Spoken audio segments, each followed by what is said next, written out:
Friends ఇది వచ్చేసి main vehicle అనమాట. పాత ఇల్లు రిపేర్ చేసాం.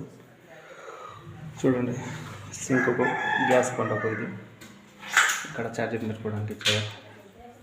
ఇది హాల్ అనమాట.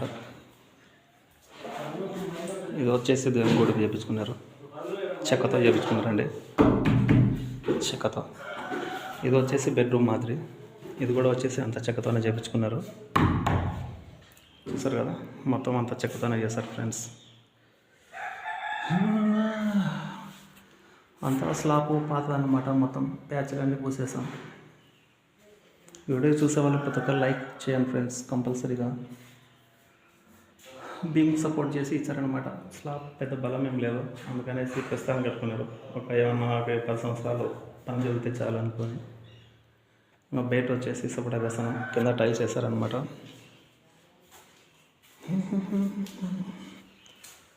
బయట వచ్చేసి సపోటా వేసాను, చూడండి ఫ్రెండ్స్.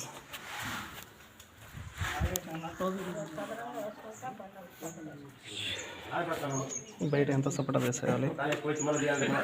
ఇంతకుముందు పైన ఫ్లోరింగ్ అవుతానని చెప్పాను కదా, ఆ ఇల్లు అండి ఇది. ఫ్రెండ్స్ సపోటా అంతా కంప్లీట్ అయిపోయింది. చూడండి, మొత్తం సపోటా అంతా కంప్లీట్ వేస్తానండి నేను, 2 పేమెంట్స్లు. రేపు వచ్చి ఆ పక్క చిప్స్ వేయాలన్నమాట, ఆ పక్క సపోటా అనేది వేయాలా. ఇసుక చూడండి, ఇసుక పట్టిందనమాట మొత్తం బండల కిందకి. ఈ సైడ్ అంతా చిప్స్ వేసాం, పైపులు నిలబెట్టాం రేకులకి. సేమ్ దీని మాదిరి రావాలన్నమాట రేకులు. ఈ సైడ్ కూడా వీళ్ళకు దీని మాదిరి రావాలి రేకులు వచ్చేసి దీనికి.